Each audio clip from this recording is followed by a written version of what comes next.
Okay po. Sige po tayo po manalangin. Manalangin po muna tayo, mga ate, mga kuya, bago tayo mag-isa. No? Sige, tayo po mag-tayo para sa dami natin ang presensya ng ating Panginoong Hesus. Okay, palakpakan po natin. Diyos amang makapangyarihan sa lahat, muli po pinupuri ka namin, sinasamba at pinagdakila ang Diyos ni Abraham, ni Isaac at ni Jacob, siya rin pong Diyos, aming itataas ngayong gabing ito. Lord, bago po kami magsimula sa gabing ito, amin pong hinihingi ng paglilinis ang aming puso't isipan sa lahat po ng aming mga nagawang pagkakamali, Panginoon, sa lahat ng aming mga nagawang pagkakasala na hindi naging kaya-aya sa iyong harapan. Amin po itong hinihingi ng pagpapatawad, O Lord. Kami pa ay humihingi ng kapatawaran ng Panginoon sa aming mga nakikilos, sa salita, maging naisip. Kung kami po ay nakasakit ng aming kapwa, ng sinasadya man o hindi, sa aming mga kilos o aming pananalita, patawarin niyo po kami, Panginoon. Amen. Lord, ganoon din po sa mga nagkasala po sa amin po silang pinapatawad, sa mga pagkakasala din po nila sa amin, kaya pagpapatawad niyo po sa amin, O Lord. Lord, muli po maraming salamat sa gabi na ito na pinagkaloob niyo po sa amin. Maraming salamat sa aming mga kasama, Panginoon, dito po sa face-to-face, gamit po sa online po, Panginoon. Maraming salamat sa kanilang buhay.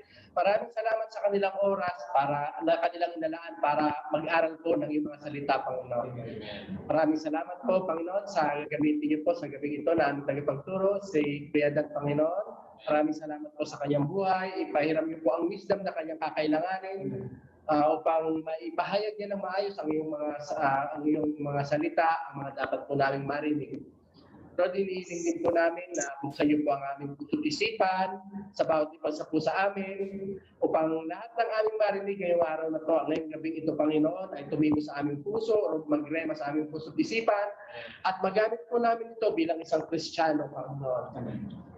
Lord, muli po, aming pong hinihiling na maging ito ang katagutan po ng pag-ibig po ngayong gabi, Panginoon, at pawang mga salita mo lamang po ang aming marinig, Panginoon. Amen. Ito po ay aming samot dalangin sa matamis na pangalan ni Jesus kasama ang banal na Espiritu Santo. Amen.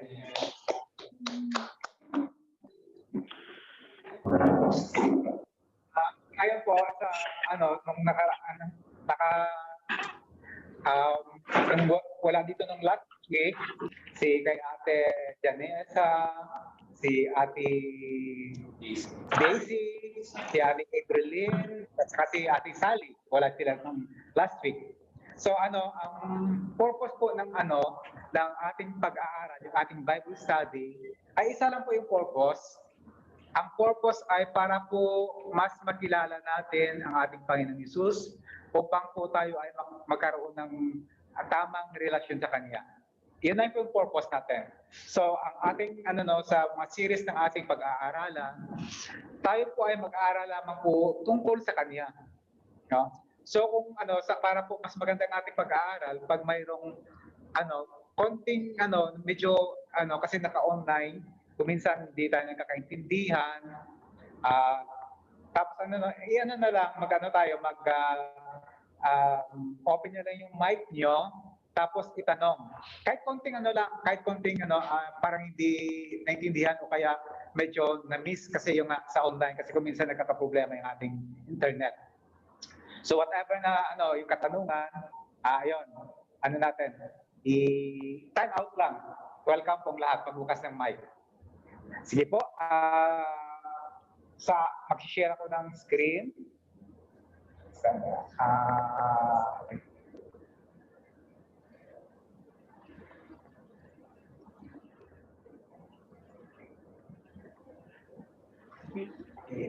Sandali lang po.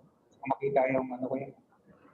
Pag wala yung aking, pasensya na pag wala ang aking salamin, medyo iba na yung tingin ko. Sige po, ang ating pag-aaralan po, recap, kasi po natalakay na namin ito nung nakaraan. Tapos sa ating pagre-recap, sa hindi po na nakadalo nung nakaraan, ay pwede po tayong magtanong. So, ang sabi dito, ay yung ating topic, building our relationship with God. So, nabanggit ko na kanina, ang purpose ng ating pag-aaral ay para mas makilala yung ating Panginoong Hesus. So, gusto natin na magkaroon ng tamang relasyon sa Kanya.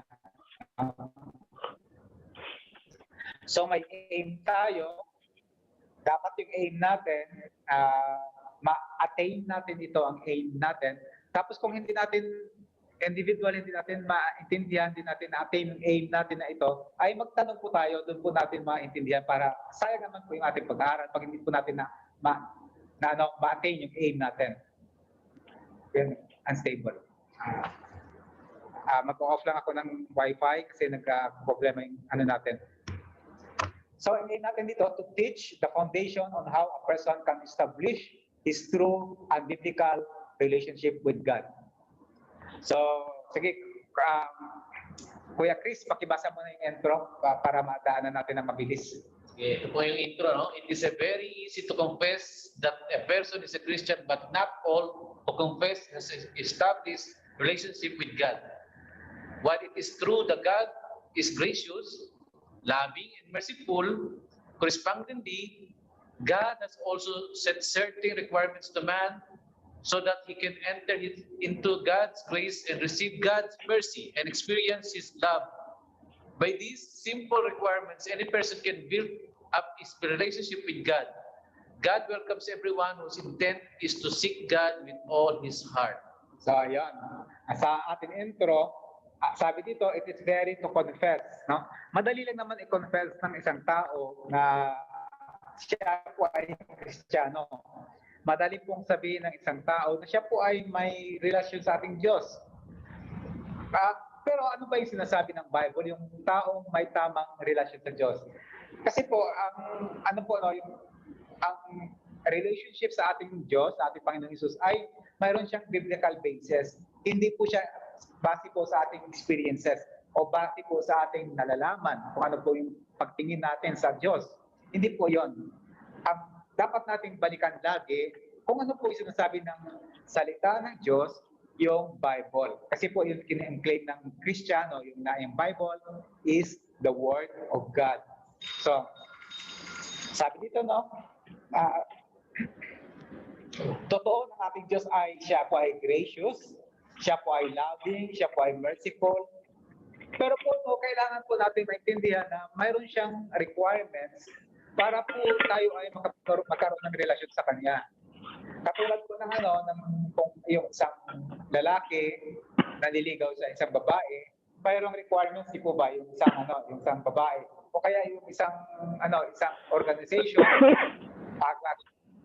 organization, mayroong requirements base doon sa organization. So ang ating tinitingnan ngayon, ang basis ng ating pag-aaral ng Bible, titingnan natin kung ano po yung Diyos para po magkaroon tayo ng tamang relasyon sa Kanya. So ang sabi dito, God welcomes everyone whose intent is to seek God with all his heart. Maraming tao po hindi natatagpuan yung Diyos, hindi nila nararanasan yung Diyos dahil po hindi nila hinahanap yung Diyos with all his heart, no? Sa mga lalaki po pag nanligaw tayo, di po ba? Yung mga babae, napapa-oo natin kasi yung intention natin ay maganda. Tapos with all our heart, with all our effort, pinapakita natin sa Kanya. The same true with God, no? Hindi lang po siya katulad ng mga nililigawan natin, over and above ba sa pagliligaw natin, dapat yung pagpapakita natin ng intention natin na hanapin yung Diyos with all our heart ay dapat po makikita sa ating pamumuhay. So, para po establish tayo ng tamang relasyon sa Kanya, titignan natin po yung mga ulitin ko, medyo mabilis lang ito kasi po nadaanan na namin to. So, mayroon kaming napag-aralan ng nakaraan, yung ibig sabihin ng mga bagay-bagay according sa Bible. Kuya Rocky, pakibasa ng salitang believe. Sabi po rito, sa believe, ayon sa Bible, believe is a Greek word is pistio. It means to place a confidence in or to trust. It signifies reliance upon and not mere credence or belief. It involves action as an outward manifestation. Another word that is synonymous to believe is the word faith. The Greek word of faith is pistis. Its chief significance is a conviction respecting God and His word and the believer's relationship to Him. So sabi dito ang Greek word daw ng believe, nabanggit natin na nakaraan, ay yung bakit sa Greek?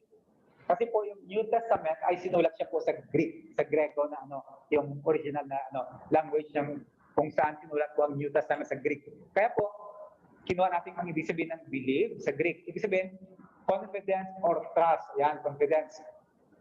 Tapos sinasabi pa dyan, reliance. Ibig sabihin, nagre-rely ka. Hindi lang siya po yung yung credence or belief. Hindi lang ibig sabihin na yung bukang bibig lang na naniwala ka. Ibig sabihin, nagre-rely ka. Ibig sabihin, halimbawa, nang nagre-rely ka, katulad po ng sa ating mga trabaho. Sino ba sa atin? Hands up lang. Yung nagre-rely sa ating bossing, sa ating trabaho, na every end of the month ay may sweldo tayo. Di ba mayroon tayo, di ba? Nagre-rely tayo, no? End of the month, may sweldo tayo. So kung may mga amo naman na kuminsan hindi natin maasahan, wala tayong tiwala sa kanila. Ibig sabihin ng reliance na to, umaasa ka sa kanya. So kung tayo ay nananalangin, nabibigyan tayo ng trabaho, umaasa tayo sa Diyos, nabibigyan tayo ng trabaho. Hindi tayo magnakaw. Kasi umaasa nga tayo sa Kanya, nabibigyan tayo ng trabaho, kaya hindi natin kailangan mo ng masama. Iyon ang ibig sabihin ng confidence, trust, reliance. Yung ibig sabihin nun. So may another word po sa Greek na ng believe ay faith, ang sinasabi, ay iyon din po yung ibig sabihin.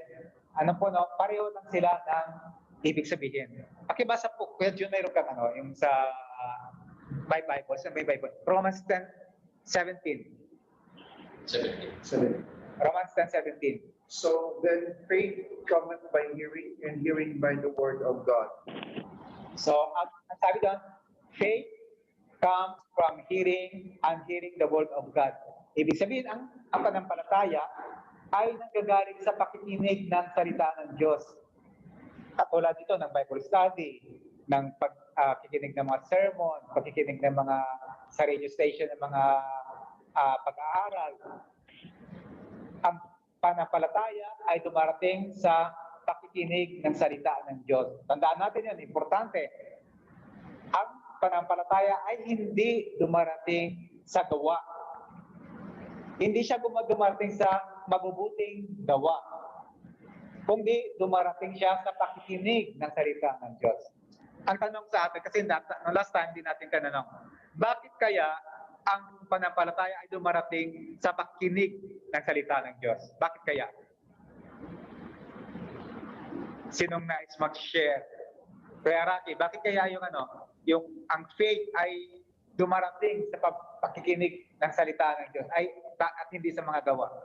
Dahil doon natin mas nakikilala ang ating Panginoon habang naririnig natin yung mga salita niya, mas lalo natin siya nakikilala, mas tataas yung pananampalataya natin sa Kanya habang nakikilala natin ang ating Panginoon. Yung sa So, Kuya Chris, kaya bakit ang yung pananampalataya ay dumarating sa pakikinig ng salita ng Diyos at hindi sa gawa? Para kasi doon po sa pakikinig, andun po yung habang binibigay sa atin yung salita na yun, at napag-aaral natin habang nadidinig natin. So pag narinig po natin, parang meron po, di ba, tulad nga po sinasabi na yung to see is to believe. Pero di po, to hear, parang to hear is to believe. Yun po ang para sa akin. Diyan sa online, mayroon ba kayong idea bakit yung pananampalataya ay dumarating sa pakikinig ng salita ng Diyos at hindi sa gawa? Kuya Ernesto, Kuya Ako po. Yes, sir. Ako po, Sir, may share. Ako po, Sir, may share lang ako. Sige po, Ate Kenneth. About sa pakikinig kasi yung iba pumunta ng simbahan, pag-uwi, pag lumalabas ng simbahan, hindi nakikinig na sila, pero yung ginagawa nila, hindi nila na alam kung mali ba yun or hindi. Nakikinig lang pero hindi nila itanim sa puso't isip nila yung word ni God. About sa mga trials, doon mo makilala kung gaano ka ka-love ni God, kung gaano ka naging strong dahil sa Kanya, gaano ka naging dahil sa guidance niya, dahil sa mga trials. Pero sa pakikinig at yung iba kasi pag nakikinig lang tapos paglabas ng simbahan, kagaya ng, i-share ko lang kagaya ng tito ng ex ko, isa siyang leader sa ng simbahan nila. Pag lumabas siya, nagsisigarilyo naman siya, tapos yung may tuba dun sa hindi na para sa akin. Nakikinig siya at bumabasa siya ng Bible na hindi niya isinapuso't isip yung words ni God, useless. Mas okay sa akin yung maranasan mo kung ka-love ni God at naging strong ka sa mga trials na dumating sa buhay mo. Yun lang po. Amen. So, ang yung na-share ni Ate Kenneth, kasi po, ang sabi ng Romans 10:17, faith comes from hearing and hearing the word of God. Sabi natin yung faith ay mayroon kang confidence, mayroon kang reliance. Kasi nakikinig, dumarating yun sa pakikinig, kasi po, habang nakikinig tayo, ang pinapakinggan po natin, pinaprocess ng isipan natin, pinaprocess ng puso natin kung ito ba ay tama o mali. Nagkakaroon tayo ng na-evaluate natin yung napapakinggan natin kung tama o mali. Yun po yun. So, yun po yung pinaka-reason na bakit po faith comes from hearing. Kasi po tayo mismo na-evaluate natin yun kung tama siya o hindi. So kung tama siya, yun nga po, dumarating yung panampalataya. Yan kasi nagre-reason out. Kasi ang tao po, may mga sarili tayong panindigan. Ang sarili natin panindigan, pag nagbasa tayo ng Bible, tapos iba pa lang sinasabi ng Bible against sa ating panindigan, nagre-reason out tayo sa dumarating sa atin na salita. And later on, we realize na tama pala pong sinasabi ng Bible. That's faith, dumating sa atin ang panampalataya. So makikita natin, ang example ni Ate Kenneth, yung sa kanyang example kanina na Negarillo, kasi pag ang totoo pong namampalataya sa ating Diyos, yung pag nung dumating sa kanyang yung salita ng Diyos, mayroon siyang reliance. Umaasa siya doon. Kung hindi siya umaasa, hindi pa po dumarating sa kanyang faith. Kahit po nakinig siya sa salita ng Diyos. But tandaan natin, ang faith ay hindi dumarating sa gawa. Ayan. Example po sa Kuya June, pakibasa ng For God so loved the world that He gave His only begotten Son, that whosoever believed in Him should not perish but have everlasting life. So ayan, ibig sabihin, for God so loved the world, ibig sabihin, mahal na mahal ng Diyos yung buong mundo, ibig sabihin ng buong mundo, yung lahat ng tao, naniniwala man sa Kanya o hindi. Yan. Tapos mayroon siyang binigay, yung kanyang gift, yung kanyang bigatin son, yung kanyang buktong na anak. Ang bigatin son na to, yung ating Panginoong Hesus. So ibig sabihin, dahil mahal tayo ng Diyos Ama, binigay niya yung kanyang buktong na anak. Hindi po doktrina ang binigay niya. At tandaan natin, hindi rin po church ang binigay niya. Kung di ang binigay niya ay isang persona. Kung tayo ay maniniwala sa persona na yon, sa persona ng ating Panginoong Hesus, tayo ay magkakaroon ng buhay na walang hanggan. So ibig sabihin, ang taong naniniwala, ang tunay naniniwala sa ating Panginoong Hesus, ay mayroon siyang tamang relasyon sa ating Diyos. At ang ibibigay sa kanya ng Diyos Ama ay everlasting life. Ibig sabihin, kung tayo ay may panampalataya, pwede natin i-claim habang tayo ay nabubuhay, na tayo ay mayroong buhay na walang hanggan. Kasi po ang nag-promise niyan, ang ating Diyos Ama. Ang actually nagsasalita dito sa John 3:16 ang ating Panginoong Hesus.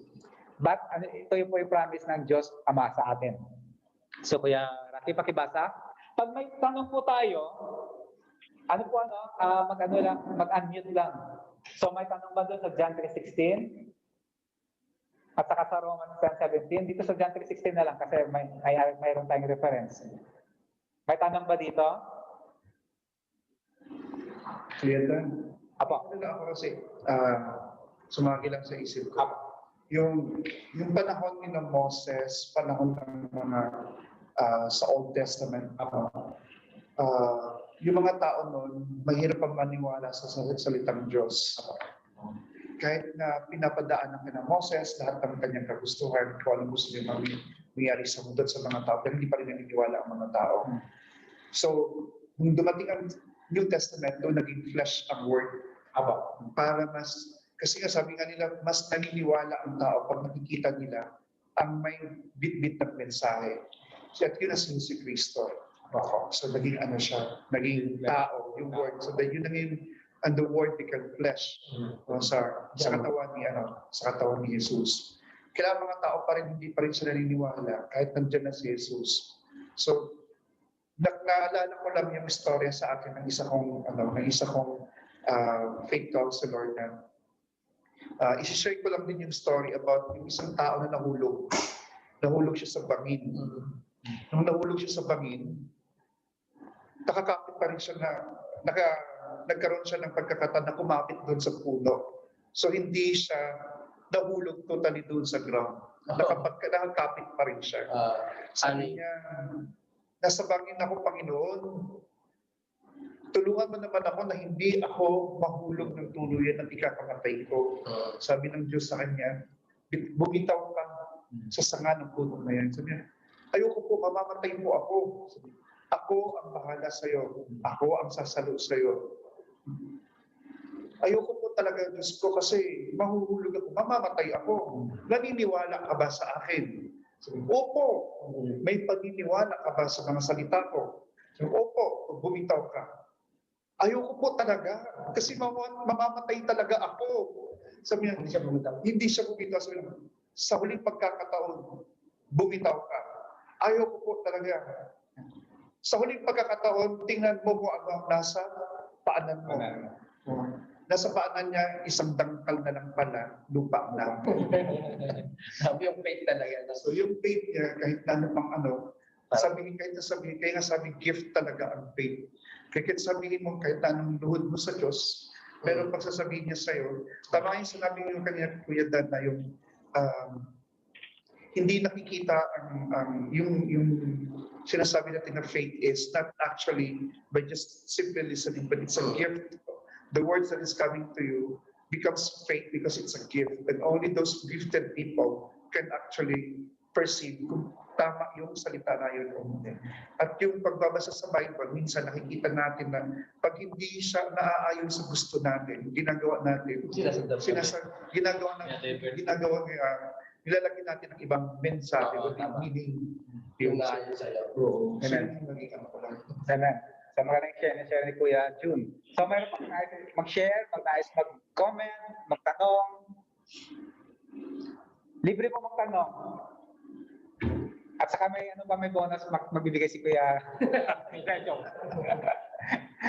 So, sige Vera, pakibasa ng Mark.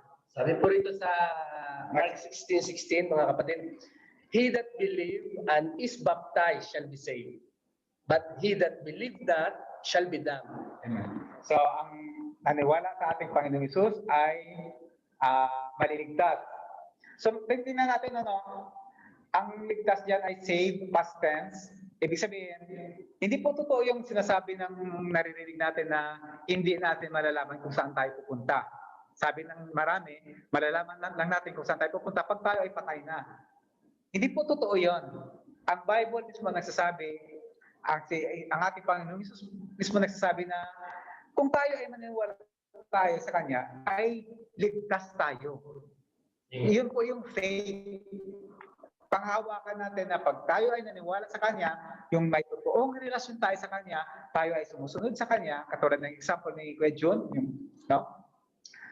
ay tayo ay mapupunta sa Kanyang kaharian. Pero ang sabi doon, pag hindi tayo naniwala, tayo ay shall be damned. Ibig sabihin na pupunta tayo sa dagat-dagatang apoy, sa hell. Yeah. So, another example, Kuya, as ng believe at saka faith, Kuya Chris? Sa Ephesians 2:8, for by grace are we saved through faith, and not and not for yourself, it is the gift of God. So, ito yung grace, no? Sa Tagalog, anong grace? Biyaya. Di ba? Biyaya ang ibig sabihin ng grace. Pag nagtumaya ka sa loto, tapos nanalo ka, hindi biyaya yon. Kung ikaw ay nagnakaw ng pera, tapos hindi ka nahuli, hindi biyaya yon. Kung ikaw ay nagnakaw ng oras sa kumpanya mo, pero tama yung sweldo mo, hindi rin biyaya yung sweldo mo. Ang biyaya, ang ibig sabihin, sabi ni Kuya Franklin noong nakaraan ay, sabi niya, anong sabi niya? Ang biyaya, ang ibig sabihin ng biyaya sa biblical na pamamaraan, na definition, ay ito po yung mga bagay na natatanggap natin na hindi natin deserving. Ulitin natin, ang biyaya o grace ay yung natatanggap natin pero hindi tayo deserving. Katulad ng Katulad ng ating buhay. No? May buhay tayo ngayon. Sino bang deserving sa atin na bibigyan ng buhay ng Diyos? Wala. Di po ba? Kahit isa sa atin, bibigyan tayo ng buhay. So, wala naman tayong ginawa na mabuti sa Kanya kasi hindi pa nga tayo nag-i-exist, no? Pero binigyan tayo ng buhay. So, ibig sabihin, ang grace, no? Sabi dito, ito ay biyaya ng Diyos na hindi tayo deserving, tayo ay maligtas sa pamamagitan ng panampalataya, yung faith. Hindi dahil sa ating mga gawa.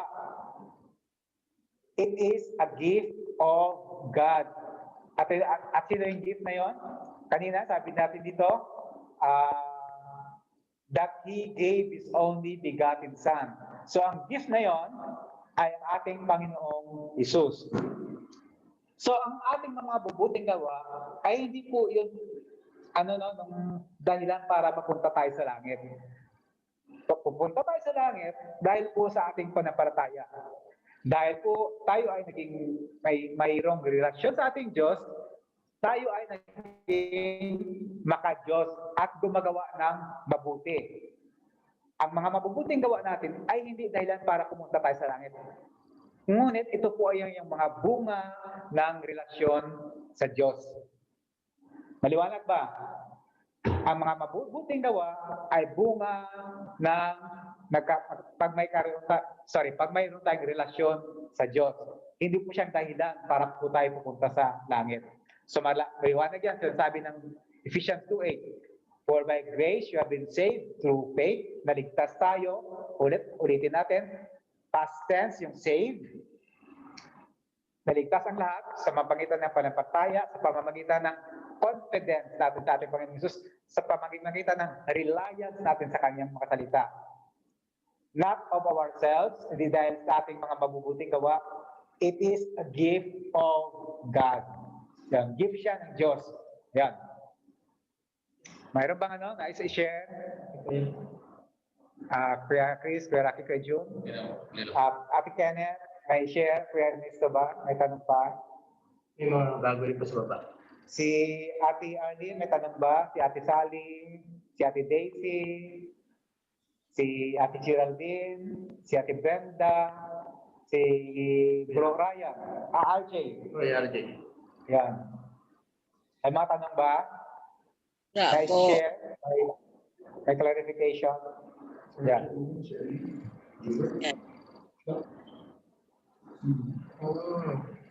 Sige po, ang sunod po, basahin po ni Kuya sa online naman, Kuya Ernesto, yung receive, pakibasa ko yan. Receive, it means to take, to encounter, to experience. To receive Jesus means to make Him the ruler of your life. The attitude of a person in receiving Jesus is humility and full surrender to His will, and to acknowledge His Lordship. So, ibig sabihin, kaya po minsan may naririnig tayo na tanggapin mo si Jesucristo bilang Panginoon at tagapagligtas. Ibig sabihin, i-receive mo si Jesus Christ as Savior and Lord. Ang Savior na part, ginawa ng ating Panginoong Isus. Sinave niya tayo, niligtas niya tayo. Ang Lordship na part ay parte natin yon. Kaya ang ibig sabihin ng receive, tanggapin siya bilang ating Panginoon. So, kung siya ang ating Panginoon, anong tawag sa atin? Servant. Servant. Sino masusunod? Yung servant o yung Lord? Siyempre yung Lord, di po ba? Si Lord. So, dito, ang ibig sabihin ng receive ay yung malalaman mo na nagtanggap mo ang ating Panginoong Isus, yung persona, yung gift ng Diyos Ama, ay ma-experience mo siya. Ito yung tinatawag na Christian experience. Ma-experience mo sa ating buhay. Paano mo siya ma-experience? Kung dating babaero ka, hindi ka nang babae. Kung dating nagsusugal ka, hindi ka nang nagsusugal. Kung dating nanagarilyo ka, hindi ka nang nanagarilyo. Kung dating sinungaling ka, hindi ka nang nagsusungaling.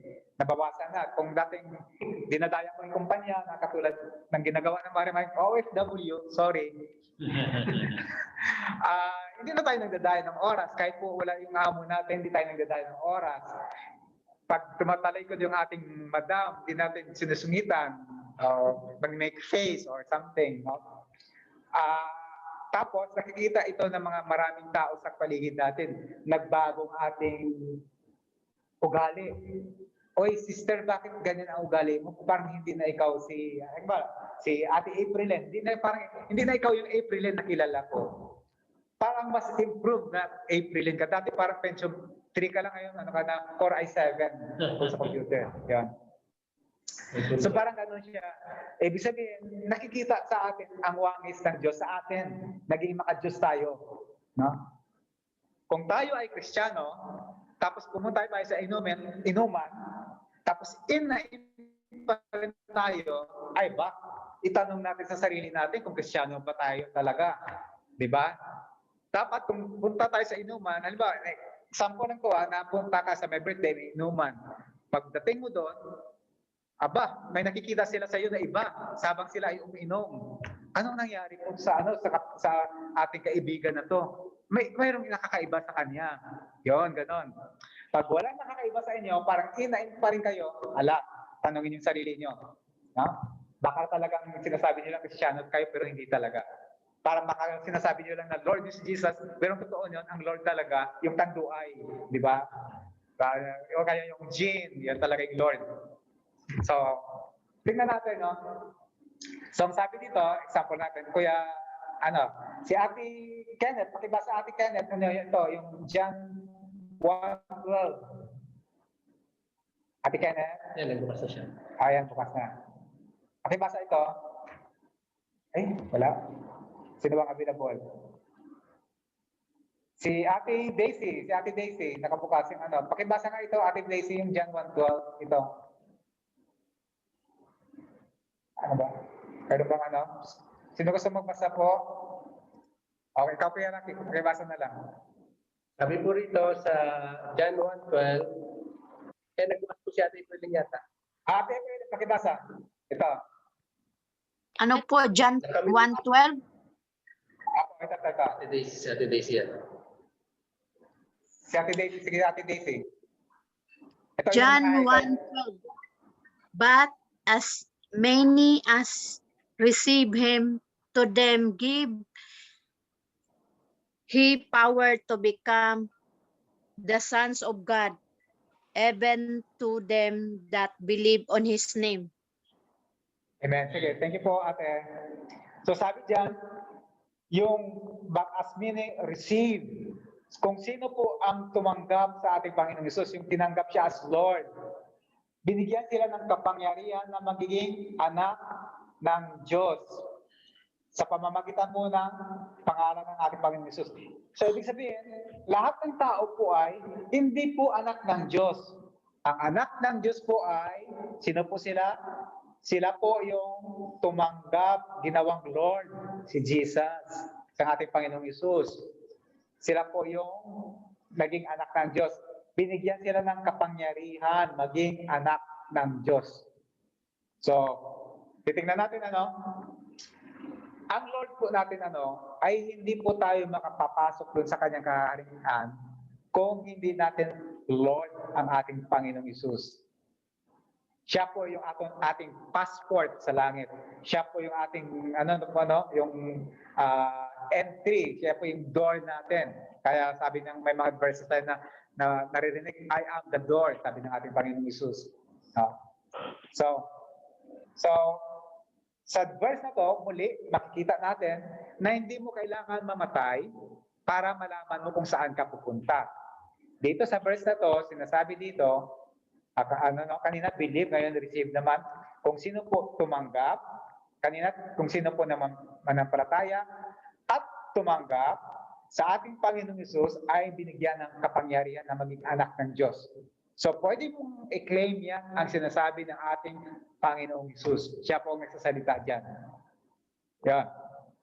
Maliwanag po ba? May tanong? May na-share?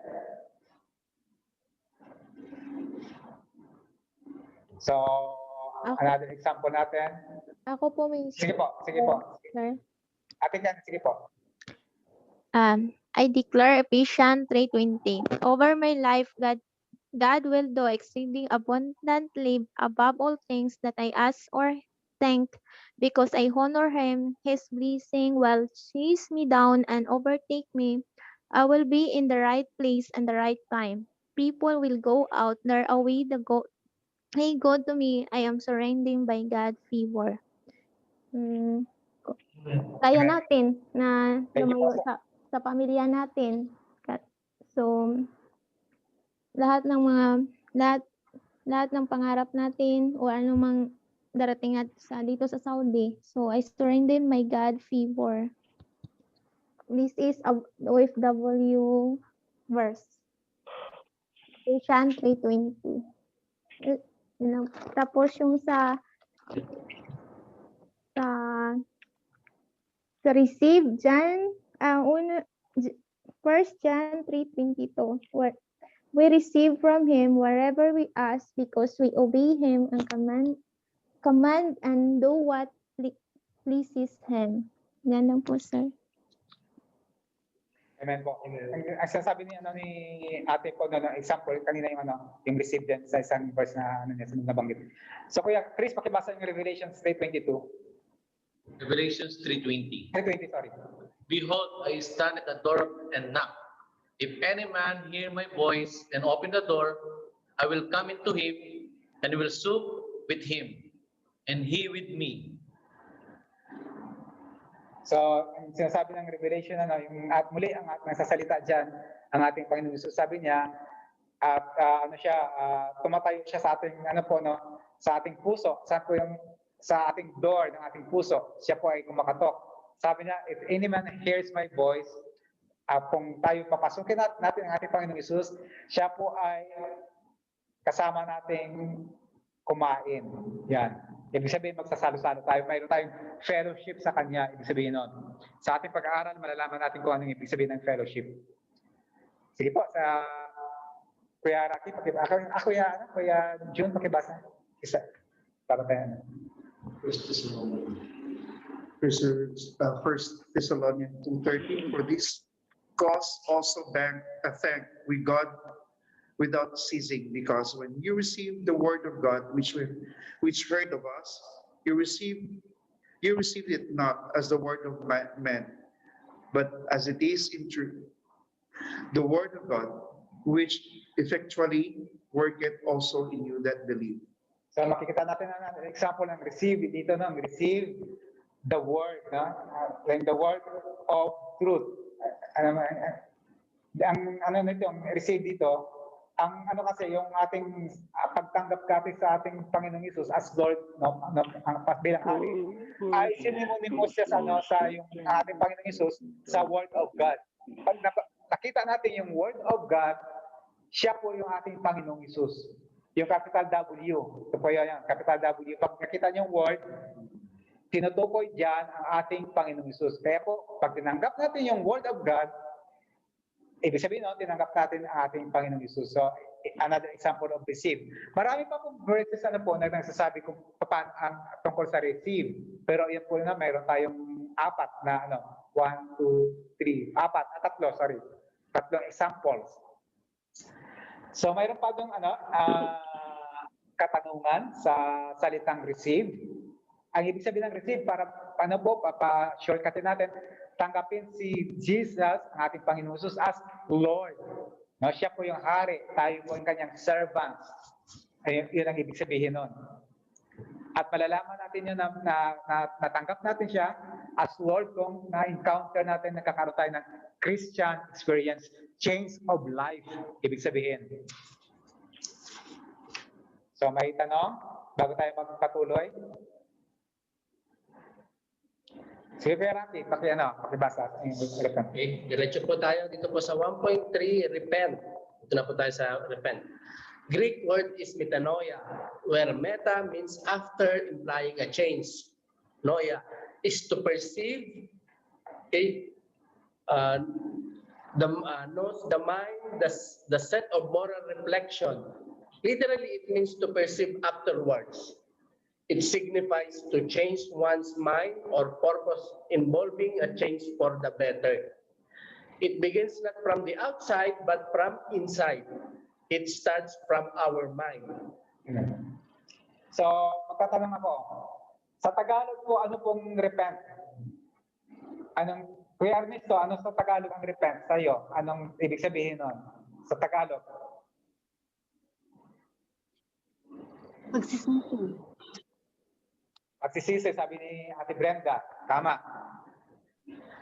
Maraming tao pag nakagawa ng something na masama, nagsisisi. Tama po ba? Halimbawa, masaktan natin yung ating may bahay, yung ating asawa, yung ating anak, ang ating mga mahal sa buhay, yung mga, o kaya yung ating mga kaibigan, saktan natin, nagsusorry tayo, nagre-repent tayo, nagsisisi. Pero, ito yung biblical definition ng pagsisisi ng kasalanan. We are talking about sins. Ang pagsisisi ng kasalanan, ang Greek word ng repent ay metanoia. Metanoia ang pronunciation niya. Ang metanoia, i-shortcut na lang natin para mapabilis tayo. Ang ibig sabihin nun, ang meta means change, ang noia means mind. Ibig sabihin ng repentance, change of mind. Ibig sabihin ng pagsisisi, change of mind. Ibig sabihin, kung nag-change of mind ka, ibig sabihin kung humingi ng pagsisisi, nag-pray ka, nagsisisi ka sa iyong kasalanan, nakatingin ka dito, nagsisisi ka, nag-change of mind ka, nag-180 degrees ka, tumalikod ka, 180 degrees, nagbagong isip mo kasi inaamin mo na kasala ka, pag tumalikod ka, ang kaharap mo, ang ating Panginoong Hesus. At siya ngayon ang susundan mo. Tandaan natin, sa Bible, ang ibig sabihin ng repentance, talikuran ang kasalanan at humarap sa ating Panginoong Hesus upang sundan ang kanyang yapak. No? Maliwanag ba yon? Hindi po yun ibig sabihin na nagsisi ka lang tapos hindi mo tinalikuran yung kasalanan. Hindi mo sinunod ang ating Panginoong Hesus. O kaya, nagsisi ka, hindi mo na inulit yung kasalanan mo, pero hindi ka sumunod sa ating Panginoong Hesus. Sa Bible, ang tawag doon ay ibang, worldly sorrow. Pero hindi natin topic ngayon yan. Sa Bible, ang tawag ng pagsisisi ay tumalikod sa kasalanan at hinarap sa ating Panginoong Hesus at sumunod sa Kanya at nagtiwala sa Kanya. Yun ang ibig sabihin ng repentance. Ang repentance, ang receive at ang believe, hindi po hiwalay-hiwalay yan. Magkakasama lagi yan. Kung ikaw ay naniniwala, ikaw ay tatanggap at ikaw ay magsisisi. Hindi po hiwalay yung mga salita na yon. Yun po ay hindi mo mapaghiwalay sa biblical na pamamaraan. Sa biblical na pamamaraan, pag ang tunay na tao na naniwala sa Diyos ay magsisisi, mayroon siyang tinatanggap na si Jesus Christ as Lord na kanyang buhay at siya po ay nagsisisi. No? Paano na pinapakita ang pagsisisi niya? Tatalikuran ng kasalanan at magtiwala sa ating Panginoong Hesus. Yun ang ibig sabihin ng pagsisisi. Sa sunod natin na pag-aaral, makikita natin yun, na paano natin ilalapat yung ating mga napag-aralan. So, sabi dito na, sa Acts 17:30. Sige, bro, June, pakibasa. Acts 17:30. Acts 17:30, and the times of this ignorance God winked at, but now commanded all men everywhere to repent. Yeah. So, ang sinasabi dyan, nung sa Old Testament kasi, ang dyan, yung kinakausap lagi ng ating Diyos Ama, yung mga Israelitas. Hindi tayo kasama, mga hindi Israelitas. So, ang kinakausap niya lagi mag-repent ay ang mga Hudyo lang. Pero nung dumating ang ating Panginoong Hesus, ang sinasabi ng Acts, inutos ng Diyos na kahit tayo mga hindi Hudyo ay inutusan magsisi. Kaya nga po wala tayong later on na pag tayo ng Lord kasi alam ng tao na dumating yung ating Panginoong Hesus. Nung dumating siya, walang rason na kahit alam niya ang command na to o hindi, kung alam niya na dumating ang ating Panginoong Hesus, may pananagutan na siya. So tayong lahat nakikinig diyan ngayon, ako at kami dito sa face-to-face, kayo dyan sa online, inutusan tayong magsisi, talikuran ang kasalanan at sumunod sa ating Panginoong Hesus. Yun po yan. So, ang sabi dito, ito po yung pinaka-main topic nung nag-preach ang ating Panginoong Hesus. Lagi niya sinasabi, magsisi. Ito yung example sa Matthew 4:17. From that time, Jesus began to preach and to say, repent, for the kingdom of heaven is at hand. Yan. So, ang ating Panginoong Hesus mismo nagsabi na magsisi.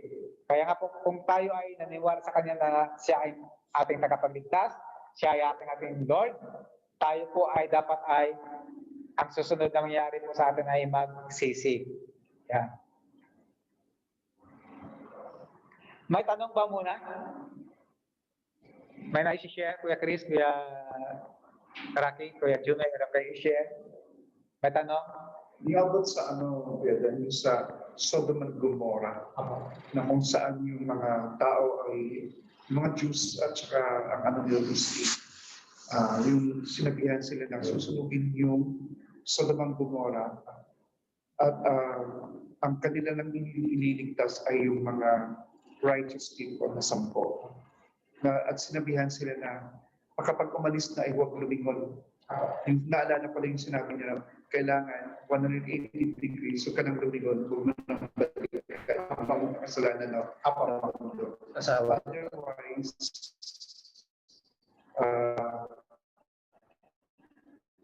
nag-turn into siya sa salt. Kailangan pag mag-repent ka, dire-diretso. Amen. Huwag kang mabalik sa doon sa pinagalingan mo. Pero nangyayari ngayon sa mundo, nagre-repent ngayon, kinabukasan balik ka naman. Minsan na paglabas pa lang ng simbahan. Kwento rin ni Jen kanina, paglabas pa lang sa simbahan. So nawala pa rin yung, bumabalik ka lang, lumilingon doon sa 60 po. 180. So, yun ang example ng yung sinasabi ni Kajun, yung kwento sa Sodom and Gomorrah na yung family ni Lot inutusan na umalis doon. Sinasabi na pag gubunawin niya ng asopre, yung Sodom and Gomorrah, at sabi sa kanila, kinuman sa kanila ng Lord, kaisa-isang command, huwag kayong tumalikod. Nalilingon. Pag naglililingon pala. Pag nalilingon. Yun. So, ganun ba na? Paano ba mga tao ganun? Halimbawa, example lang, kung mayroon tayo nagiging kasalanan na mahal natin na kasalanan. Ano ba mga mahal natin na kasalanan? Example. Ang tinatatandaan ko sa mga new 7 mortal sins, yung palegas, yung pride, anger, lust, gluttony, envy, sloth, yun siya yung mga... Ang pinaka-worst ay sa 7 deadly sins, ano yun? Alala mo, pinaka-worst doon. Yung unang nabanggit mo. Pride. Pride. Pride. Yung pinaka, Ay, yan. Ang yung pinakamahal natin na kasalanan ay yung Word pride, attitude. Word attitude. ang ibig sabihin ng addiction. word addiction. Word addiction, okay. Ibig sabihin natin ng pride ay ayaw natin sumunod sa Diyos. Gusto natin tayo yung Diyos. Yun ang ibig sabihin nun. So, kahit kung ayaw natin sumunod sa Diyos, tayo yung Diyos, anong sunod nun? Mahalin natin yung kasalanan natin. Ano? Mas mahal natin yung pag-iinom, pangangalunya, pagsisunangin. Also dito sa Saudi Arabia, no? Yung pambababae at panlalaki. Also dito yun. Ayan. Laging, nasakay po sila. Ayan. So, dito na tayo sa kasi wala ba sa example sa mga repent? Ito po naka-record naman tong ating yung online Bible study. Ipo-post namin to tapos i-add na lang namin kayo sa group. Ma-review nyo. Tapos niyo pag-review, pwede kayo muni-muni, magtanong sa sarili nyo. Kung sa next session natin, kung mayroon kayong itatanong, ayan, magtanong tayo. Ito, mga susunod na verses ay another example sa pag-utos sa atin ng pagsisisi. Yan. So, yan. Dito, ang ating Panginoon Jesus na nagsisi, nag-utos. Dito naman, si Peter. Dito naman si Luke. Dito naman sa si Peter ulit, ang nag-utos. So, tandaan natin, ang believe, o kaya yung faith, hindi po siya hiwalay sa receive, hindi rin po siya hiwalay sa repentance. Ito po ay magkakasama. Kung ikaw ay naniniwala, tatanggapin mo ng ating Panginoong Jesus bilang iyong hari, at ang resulta nito ay tayo po ay magsisisi. Yun po yun. Kung isa po sa wala dyan, ay ang totoo niyan, ay hindi talaga tayo anak ng Diyos. Kasi ang naniwala lang, ang nagtumanggap at ang nag-repent ay sila po yung mga anak ng Diyos. Ang repentance na to, actually ito po yung patunay natin sa sarili natin na tayo ay anak ng Diyos. Ito yung patunay natin sa sarili natin na tayo ay anak ng Diyos. Sige po, dito na tayo sa baptize. Kuya Chris, pakibasa. 1.4, baptize. From the Greek word baptizo, which means to dip or to immerse. The word was used among the Greeks to signify the dyeing of the garments or drawing of water, dipping a vessel into it. To be baptized is the Lord's command to those who enters into a relationship with Him. So ang baptize, hindi po ito yung nakikita natin yung baptism ng bata. Iba po yun. Ang baptize, ito ay isang ordinary word sa Greek noon, sa mga Hudyo. Ang sa Greek word ay baptizo. Isang ordinary siyang word. Na ibig sabihin na ay, halimbawa lang naman may mga halimbawa tayo dito. Halimbawa yung ating damit, di ba mga damit natin ay initially puti siya. Kasi yung tawag doon, Ang kulay. Hindi, ang Bukas. Hindi, yung damit natin is made of cotton. Di ba? Puti siya, cotton. Lahat sila puti. Pag dinip mo sa pangkulay yung damit, ang tawag doon ay baptizo. Yung pag-dip. Pag mayroon kang pansalok ng tubig, pag dinip mo siya sa batya, baptizo din ang tawag doon. Ang baptizo, ang baptize ay ordinary na word siya. Kaya nga po, ang makikita natin sa Christian baptism ay dinidip. Ibig sabihin, ini-emerge, sinasubmerge. Yun ang ibig sabihin nun. Ang example natin dito ay pagbaptiso ng garment, yan, o pag-dip ng isang vessel, na yung ang tatago. Ang pagbaptize, ang ibig sabihin,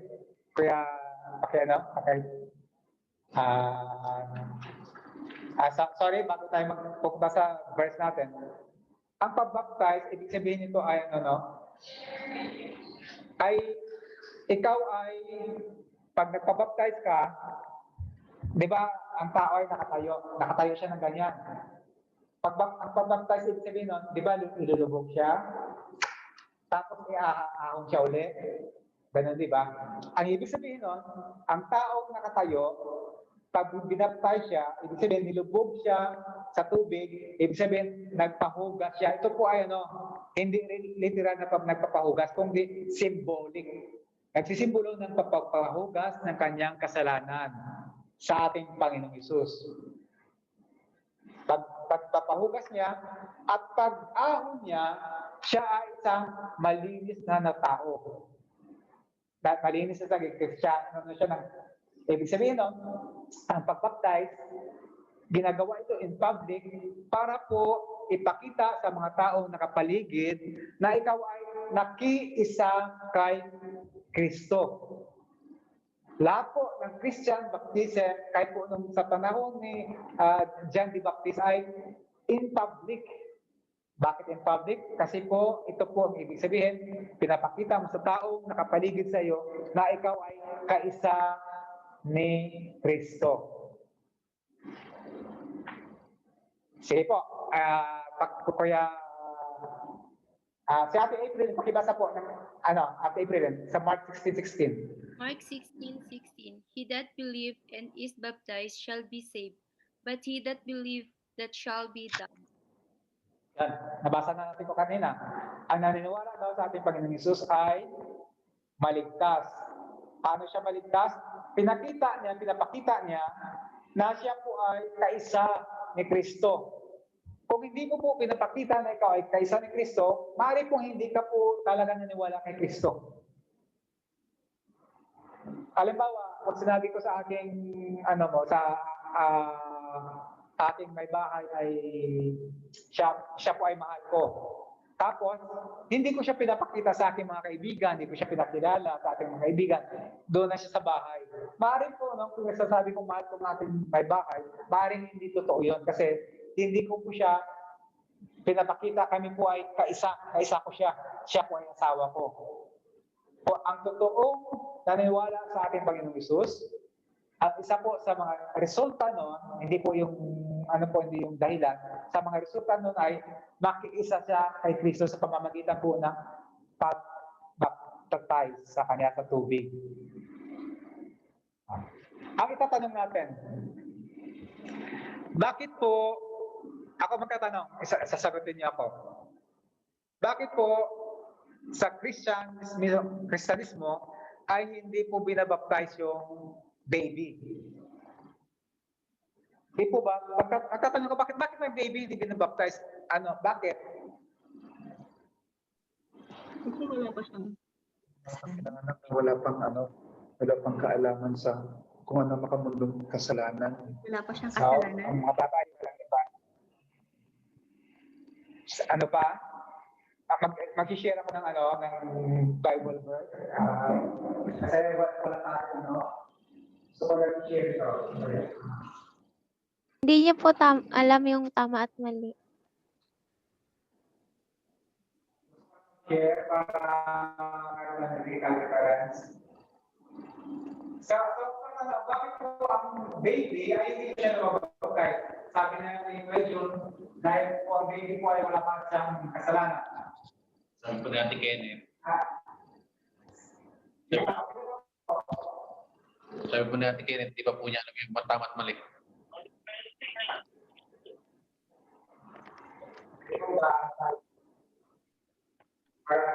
Ernesto? Bakit po hindi nabaptize ang baby dapat?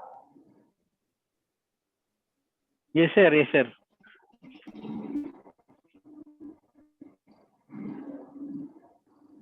Ano po kuya? Ayan, sir. Bakit po hindi dapat i-baptize ang bata? Kasi wala pa siyang kaalaman na na siya, kumbaga hindi pa siya alam kung Kristiyano siya o hindi pa niya alam kung siya belong, kung Kristiyano siya o hindi.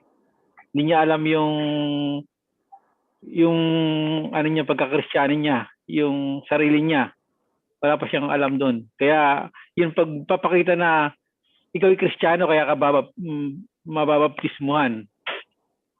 Nasa sa yung choice yun, nasa choices mo. Choices ng tao yun kasi yun. Sige po, Kuya Ernesto, pakibasa po ito, Acts 2:38. 2:38, sir.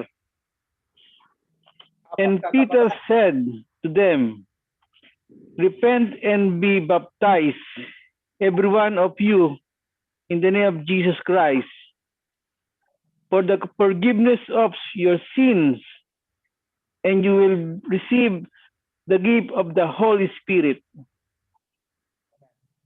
So, ulitin ko ang tanong. Bakit hindi po dapat i-baptize yung bata? Di pa siya pwedeng, di pa niya alam yung magsisid. Wala pa siyang kasalanan. Kumbaga, wala pa siyang nagawang kasalanan. Hindi niya alam kung, wala pa talaga siyang nagawang kasalanan. Bata pa. Ito pa siyang anghel. Innocent pa po kasi siya nun. Innocent pa. Pero yan po yung iniisip natin. Siya pa innocent pa. Pero alam natin, di ba, yung bata, kahit hindi mo turuan ng magsinungaling, nagsisunungaling, di po ba? Hindi pa niya nakilala si Jesus. Kahit hindi mo turuan na manapak kung hindi ayaw niya ibigay yung laruan niya, mananapak siya.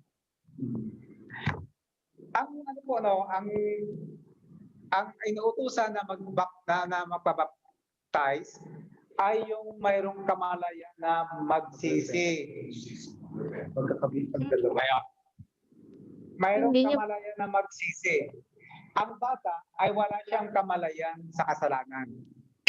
Kaya po hindi siya po makapagsisi. Ayun. Hindi po dahil siya po ay anghel. Hindi po totoo yun. Ang bata hindi po anghel. Di ba? Pag lumaki-laki ng bata, di po ba parang ano siya, hindi na anghel, kaya lang fallen angel. Di po ba? Cute lang siya, pero hindi po siya gusto lang natin yung bata, cute siya kasi wala pa siyang muwang, gusto natin alagaan. Pero ang totoo na binabaptize sa Christianismo yung bata ay hindi po siya makapagsisi. Wala siya pong kamalayan ng what is right and what is wrong. Ang inutusan na magsisi ay yung may kamalayan na magano.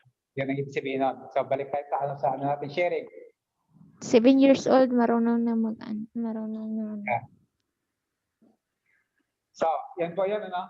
So, ibig sabihin, tayo ay maniwala dahil po tayong matatanda na, mayroon tayong kamalayan sa kung ano yung tama at sa kamali. Kung tayo ay nakaisa kay Kristo, tayo po ay magpabaptize. Yan, ang ibig sabihin nun. Ibig sabihin, pinapakita natin sa buong mundo, sa nakita sa atin na tayo ay Kristiyano. Hindi po nakapagligtas ang baptism. Ito po ay, ano siya, nagre-represent ito nung kung ano po yung ang nasa kalooban natin. At ito po ay napapakita din na tayo ay kaisa ng ating Panginoon Jesus.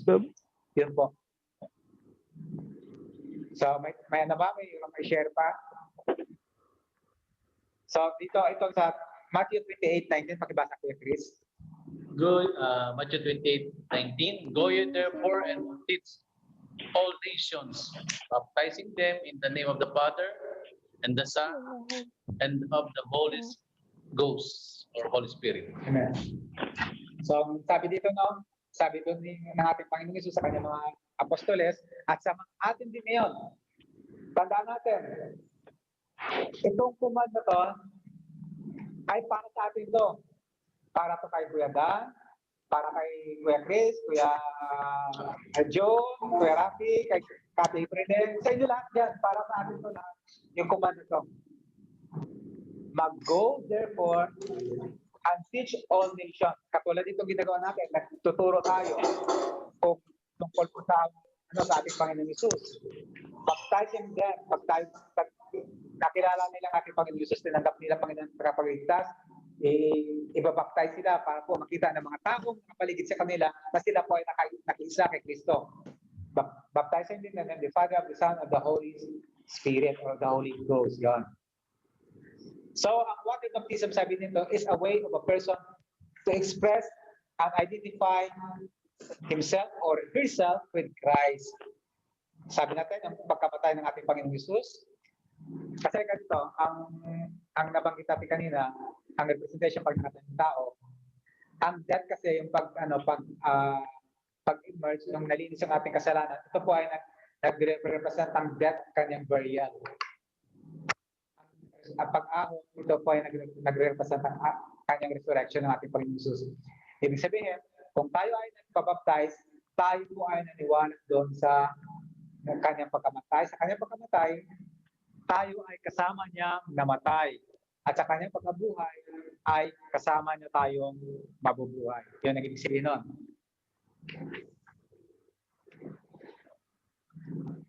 So, may tanong ba? So, marami tayong example dito tungkol sa baptism, no? Pero basahin na lang natin ang sige Kuya Rocky, pag-ibasa na lang isang ito sa 1 Peter 3:21. Okay, sabi po rito sa 1 Peter 3:21, the like figure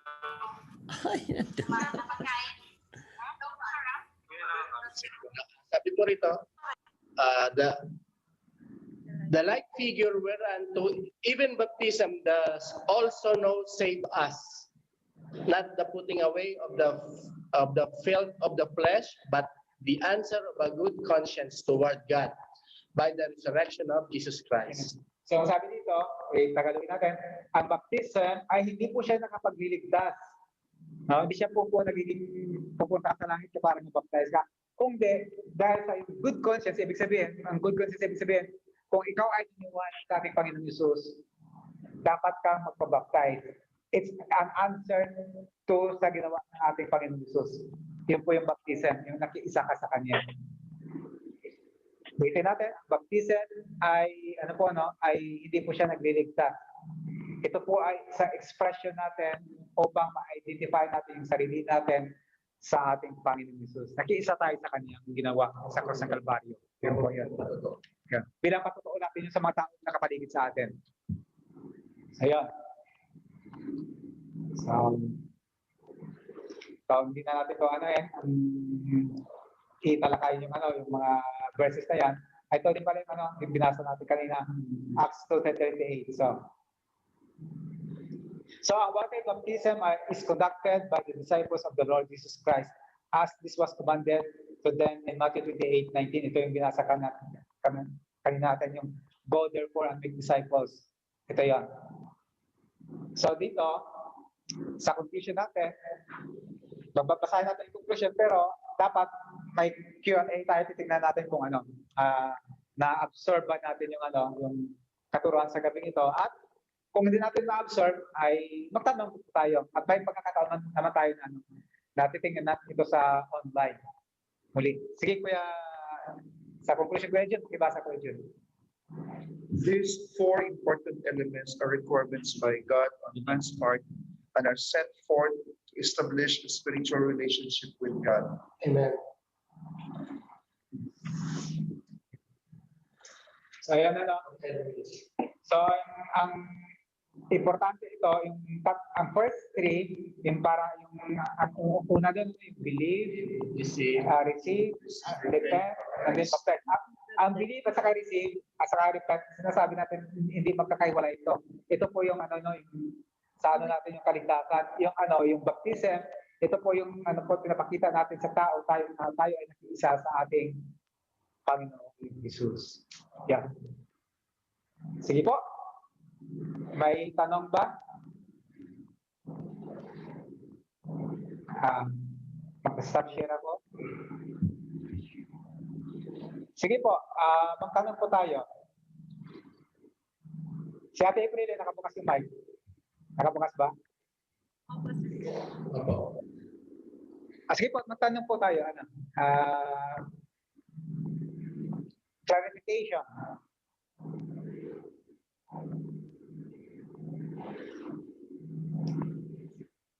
Si Ate Brenda, may tatanong ba Ate Brenda?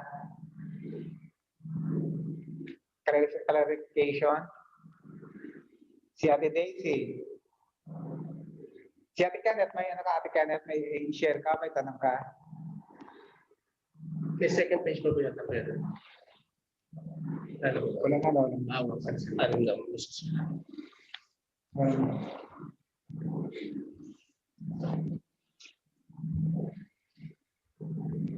Kuya Ernesto, ano ba? Yes. Yes, sir. Sige po.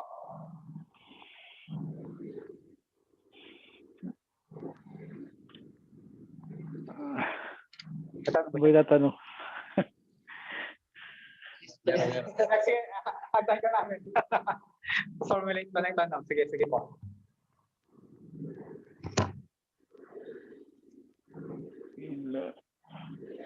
Sige po, bro.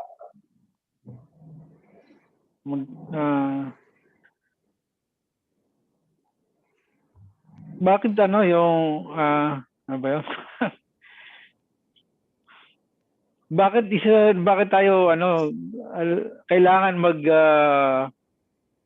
magbautismo na ano bawat tao na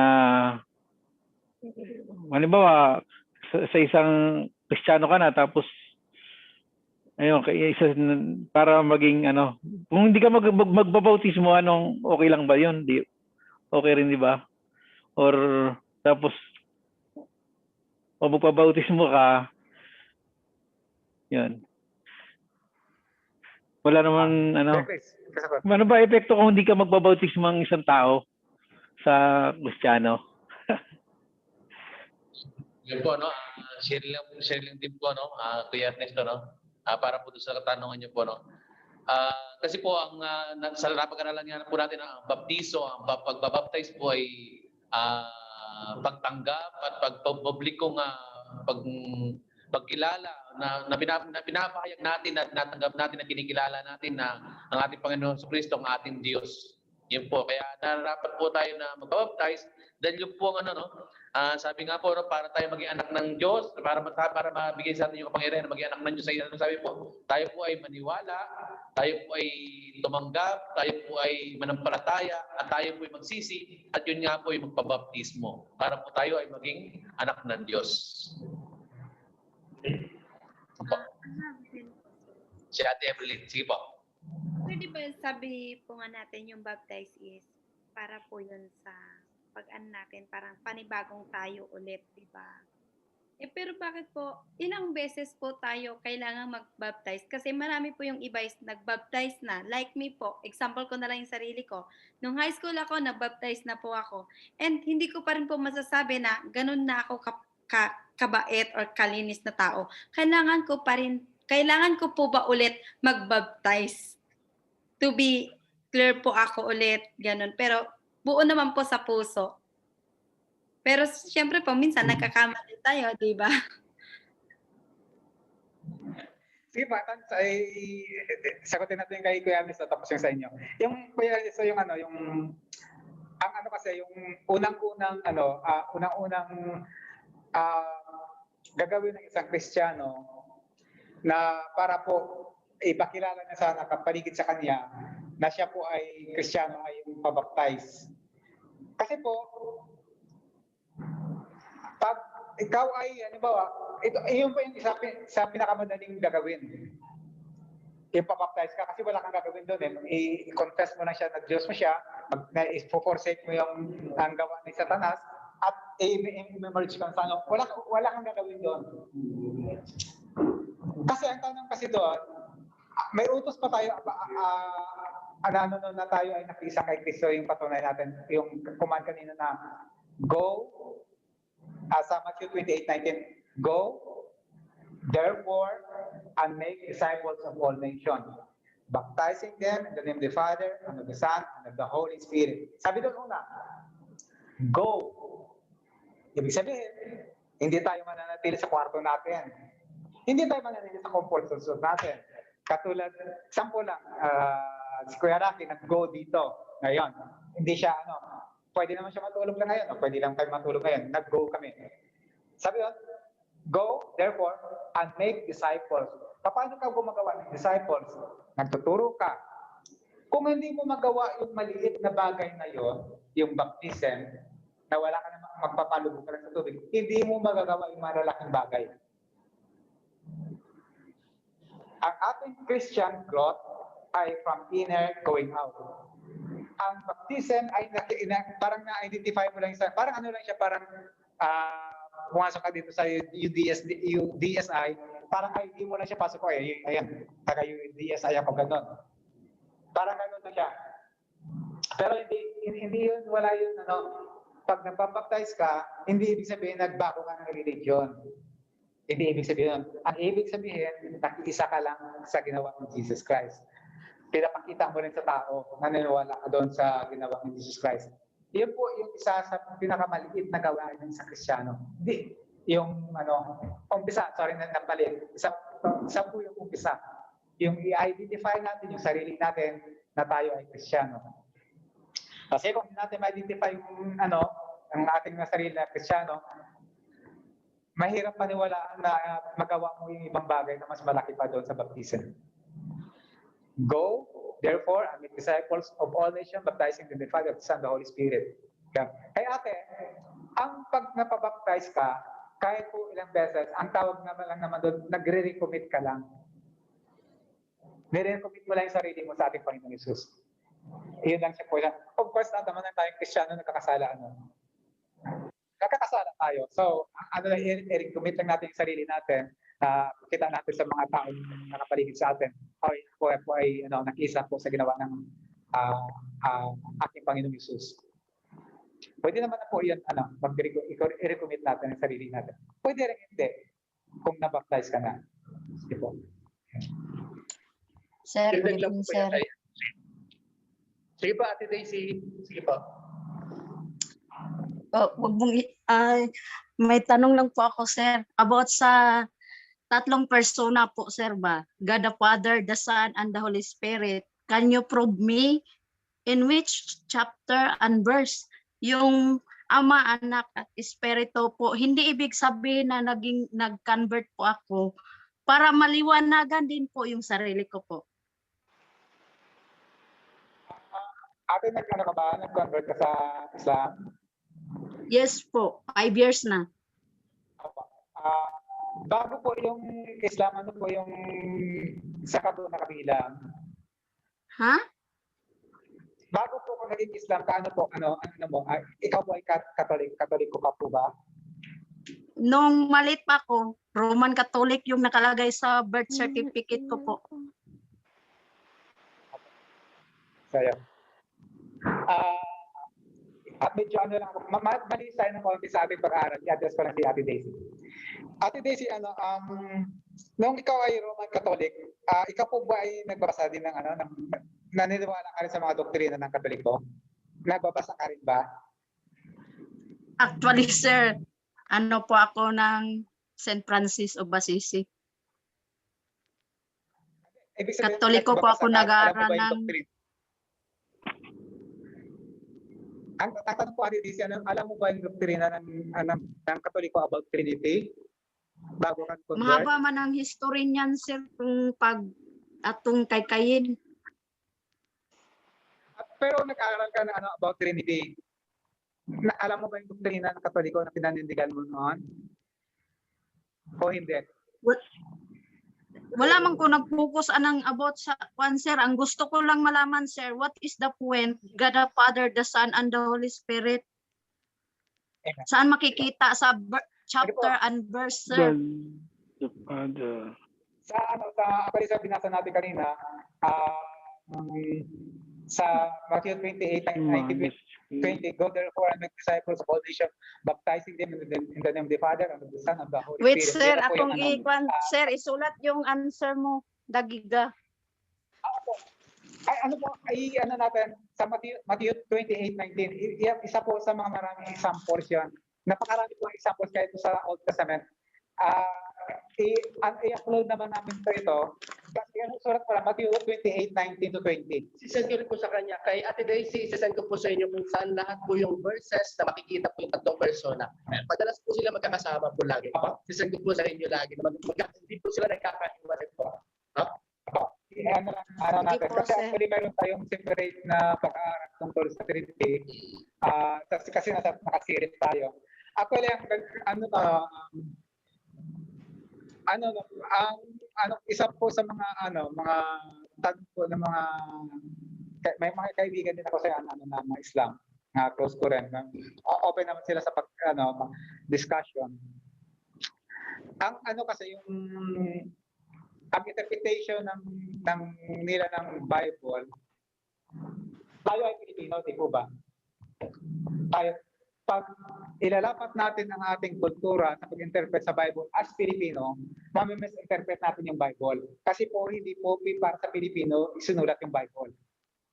Kaya nga po, mayroon tayong, kanina may mga Greek tayo, kasi sinulat sa Greek. Ang problema po sa mga, ito ng konti, sidetrack, tapos babalik tayo sa ating pag-aaral. Ang problema ko kasi sa interpretation ng mga kapatid natin ng mga kaibigan ng Muslim, in-interpret nila as parang Pilipino sila. Na katulad ng Trinity, in-interpret nila talaga literal, parang sa kanilang kultura yun. Ang kultura po na sinulat po sa hindi po para sa atin. Kultura po ng Hudyo yun. Kaya po nung tinatanong ko sila lagi, example sa mga isang tanong ko sa kanila, na mali po yung interpretation nila ng kultura ay ganito.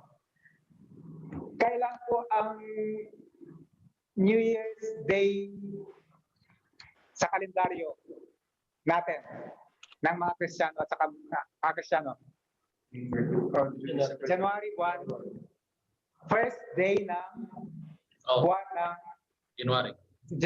Unang buwan, first day noon. Pag tinanong ko sila, ano yung sa Hudyo, ano po yung New Year nila? Ang New Year nila ay madali lang po.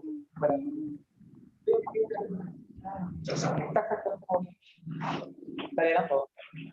Wala sa likod. Baka hindi naka-on. Dali po, kasi wala na kaming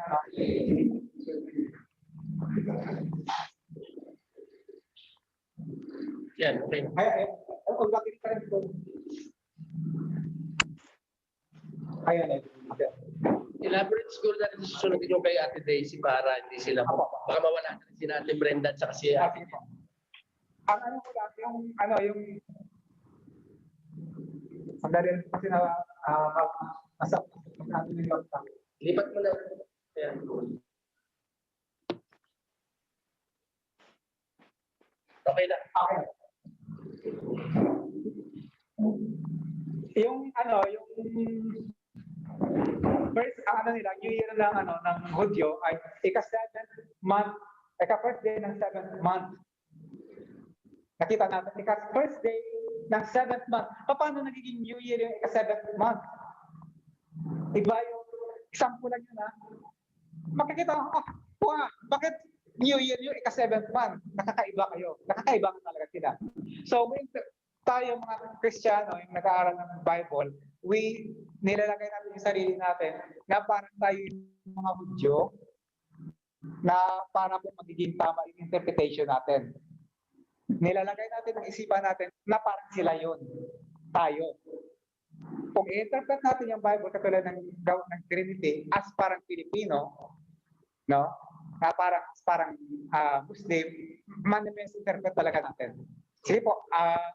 May tanong yata si Ate Brenda rin. Sige, Ate Brenda, pagkitanong natin. May tanong na Ate Brenda.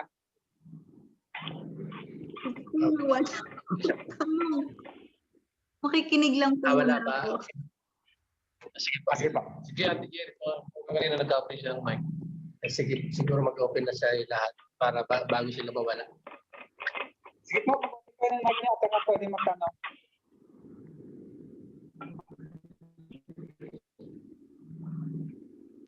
Yung kay Ate Daisy, sisend po namin yung mga verses na kung nasaan yung mga Trinity para Trinity po. Okay na po siguro. Sige po, wala na. Pa-open natin yung camera nila. Sige, open po mga camera na para makita kayo. Makita tayo. Para mag-close na tayo. Sige. Hindi na sila.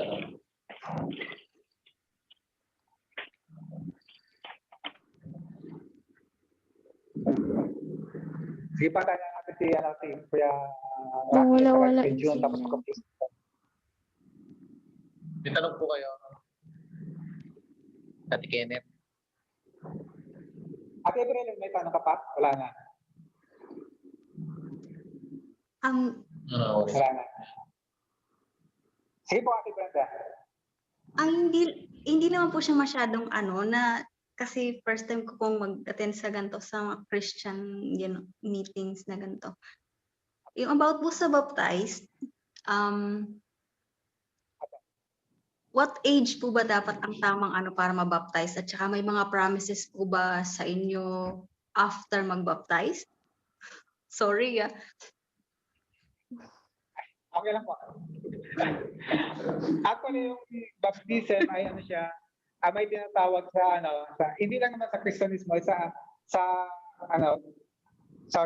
in general, mayroong tinatawag na ang bata ay yung alam niya na yung tama at mali. So kapag alam niya yung tama at mali, pwede na siyang mabaptize. 7 years old, alam niya yung tama at mali. Ang issue lang doon, yung kasi iba't ibang bata at mali, iba't ibang bata, iba-iba po yung pagkakalaki, ang understanding nila. So may tinatawag na age of accountability. Tanda natin. Age of accountability. Ang age of accountability na yon, hindi natin alam yon. Nasa tao na yon. Kung maaaring 12, maaaring 13, maaaring 18. Pero hindi ibig sabihin na pag adult ka na 18, ginawa na natin yon 18. Actually, wala. Sa Saudi, wala namang na pag 18 ka na adult. Wala po yung ganun. Sa Hudyo, pag ikaw ay nagkaroon sa babae, menstruation, pag sa lalaki, mayroon na siguro nababasa kanila na semen, ay ang treatment sa kanila ay adult na. Hindi po 18. Invento na rin natin po yung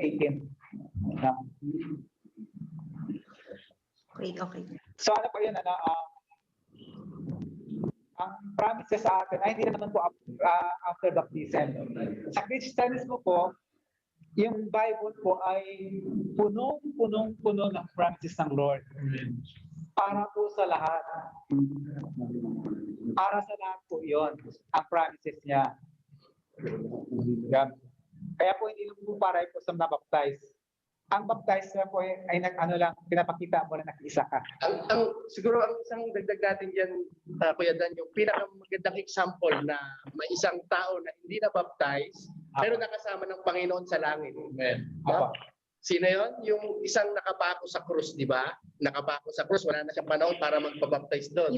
Pero nung nagsisi siya, nag-repent, kinilala niya ang Panginoong Jesus na siya ang kanyang Panginoon, di ba? Kinilala niya Panginoon. Pag nagpunta po kayo sa langit, isama niyo po ako, di ba? Sabi niya, naniwala sa Panginoon. Hindi na siya na-baptize doon.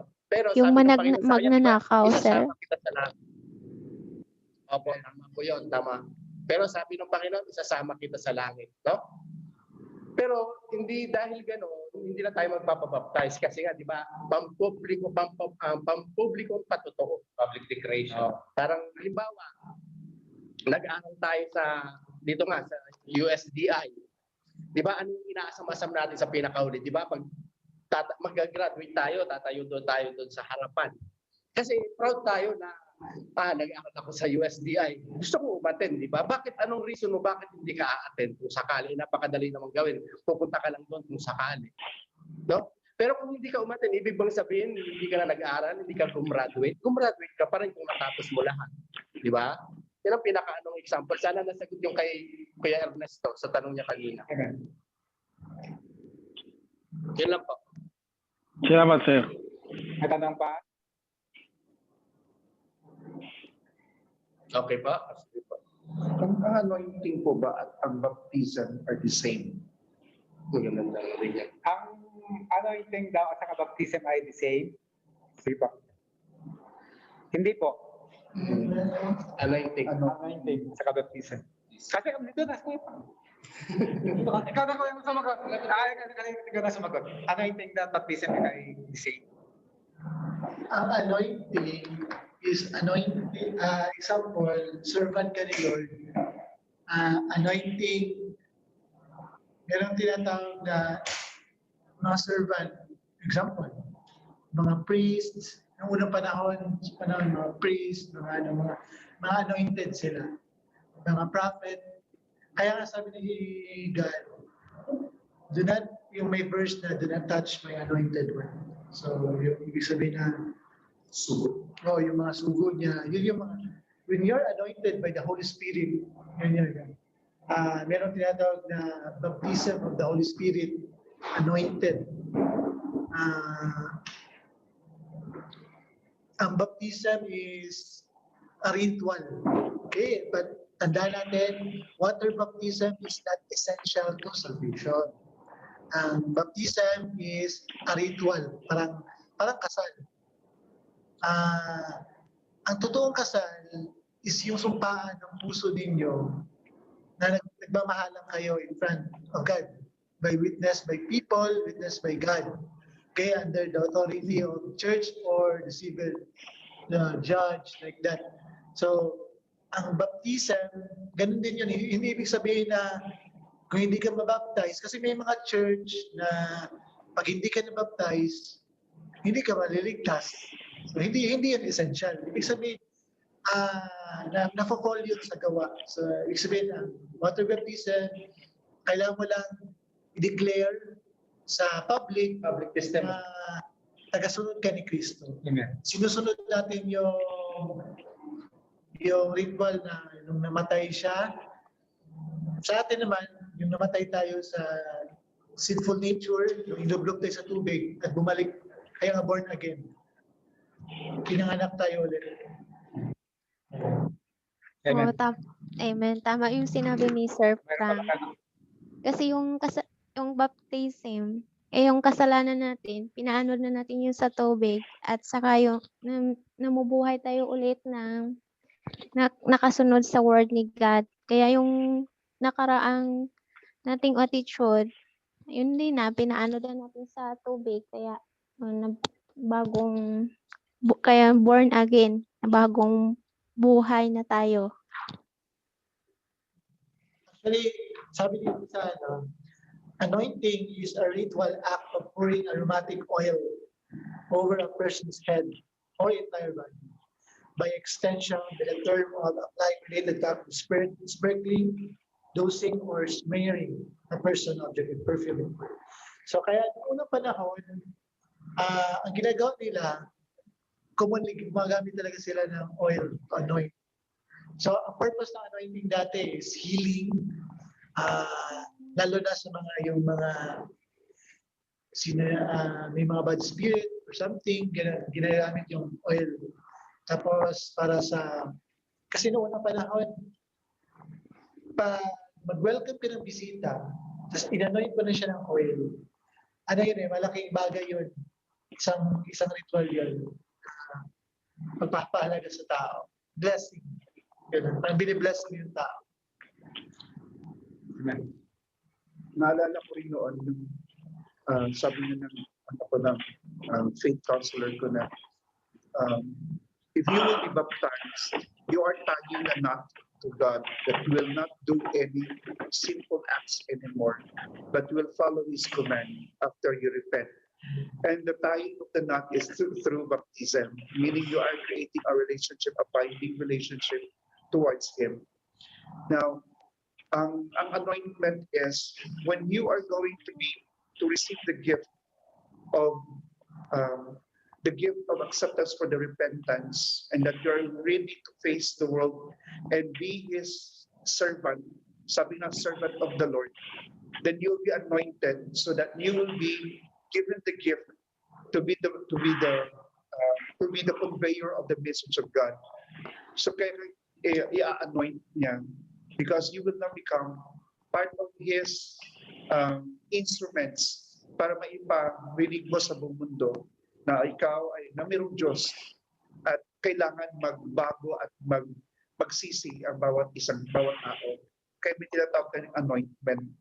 Kasi ang baptism is not enough for us to say to the world that I'm baptized, but anointment is you have already the gift to tell the world ikaw ay isang servant na of the Lord. That is why you are already anointed. And the oil is not just a kind of an oil na ginagamit sa pagluluto.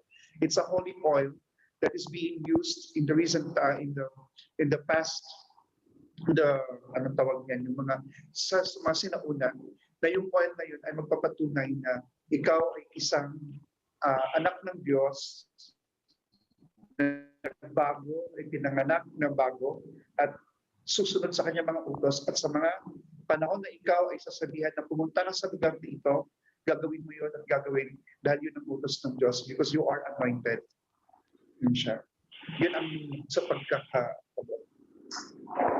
Para po sa encouragement natin in general, ito ay general encouragement para po sa magpapatuloy tayo sa ating pag-aaral. Ang itatanong natin sa ating sarili, paano po malaman na ang Kristyanismo ay totoo? Yun talaga yun eh. Yung, bakit totoo? Paano mo nalalaman ang Kristyanismo totoo? Bakit ako maniniwala sa Panginoong Hesus? Bakit ako magpapaniniwala sa Bible? Ito encouragement sa general encouragement bago tayo magsara kung may wala na yung tatanong mamaya. Dahil po, naniwala ko na ito ay ang ating pinag-aaralan ay tama, ito ay totoo. Dahil po ito lang po sa tatlong bagay na babagitin ko na wala po sa kahit ng reliyon. Wala. Unang-una, prophecy. Ang Bible po ang Bible ay kasi around 300 prophecies about sa ating Panginoon Hesus alone. 300 prophecies. Hindi ako scholar, pero according po sa pinag-aaralan ko, ay 80% of the prophecies ay natupad na. Wala pong libro sa buong mundo na magkaroon ng prophecy. Example, sa prophecy. Nung nagkasala si Adam and Eve, natalakay na natin nakaraan. Nung nakasala sila, ang pagliligtas sa tao ay may prophecy na kagad sa Genesis 3:17. Ang prophecy pa rin tungkol sa ating Panginoon Hesus na siya ay ipapako sa krus ng Kalbaryo. Natupad din yun. Virgin birth. Marami pang 300 about Jesus Christ alone. Hindi pa po sa ibang sa ating Panginoon Hesus lang. Hindi pa po kasama po yung ibang prophecy. Pangalawa, yung miracles. Wala pong book na nag-claim na mayroong miracles. Only the Bible lang na makikita mo siya, malalaman mo siya. Ang sinasabi natin, ang mga miracles na ito, i-check mo sa history, outside by the Bible. Tanong mo yung mga historians na at the time of our Lord Jesus Christ, kung naniwala sila sa miracles, sila po yung makapagpatotoo. And also, and the third, prophecy, tapos yung miracles. Ang pangatlo, yung the resurrection of our Lord Jesus Christ. And the resurrection of our Lord Jesus Christ was prophesied, 2,800 years ago. Na-prophesy na yan. Nakakatotoo yan. Ang ating Panginoon Hesus.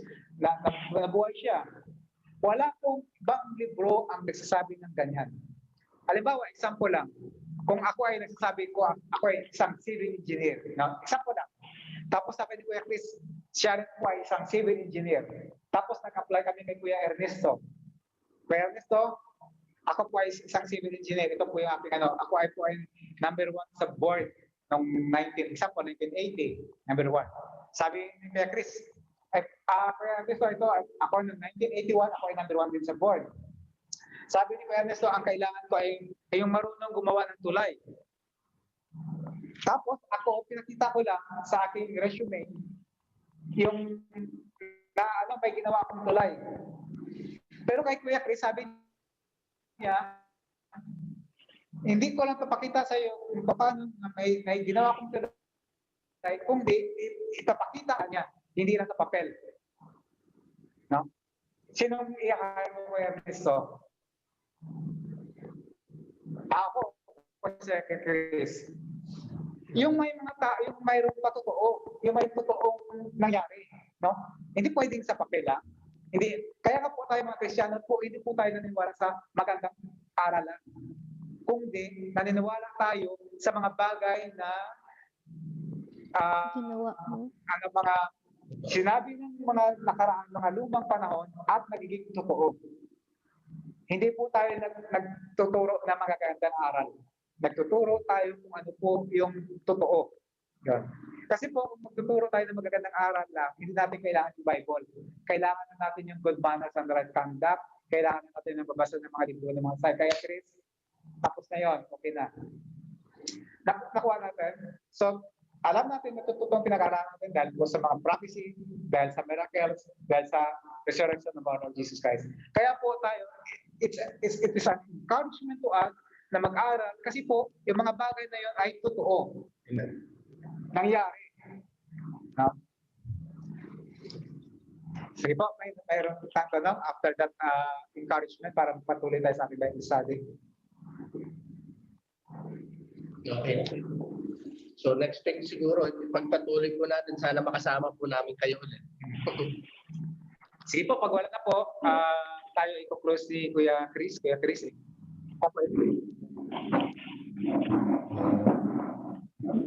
tayo po muling nanalangin.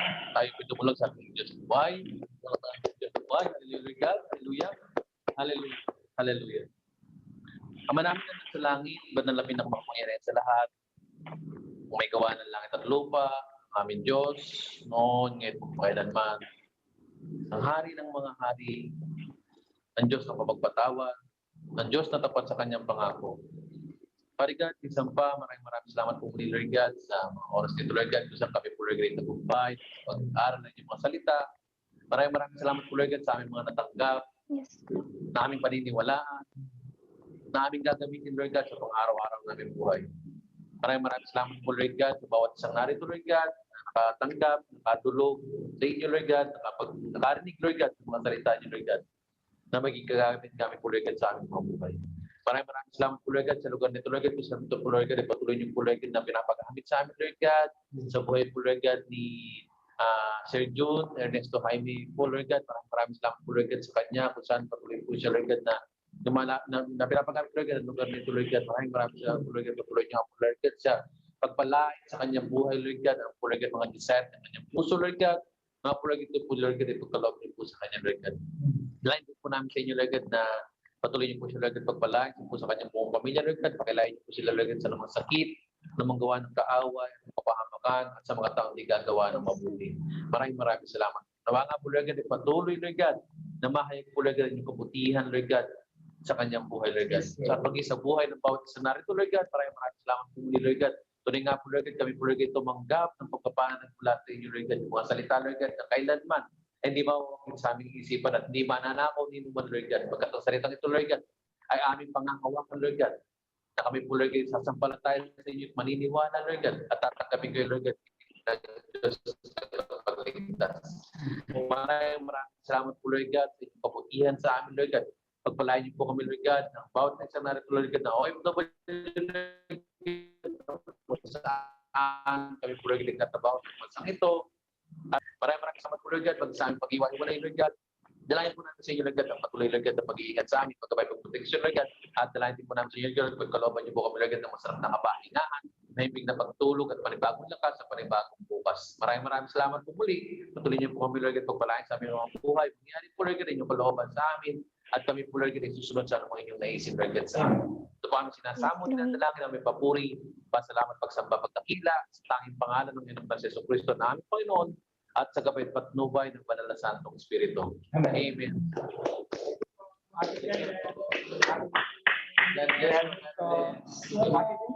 God bless. Salamat, sir. Salamat sa inyo lahat. Happy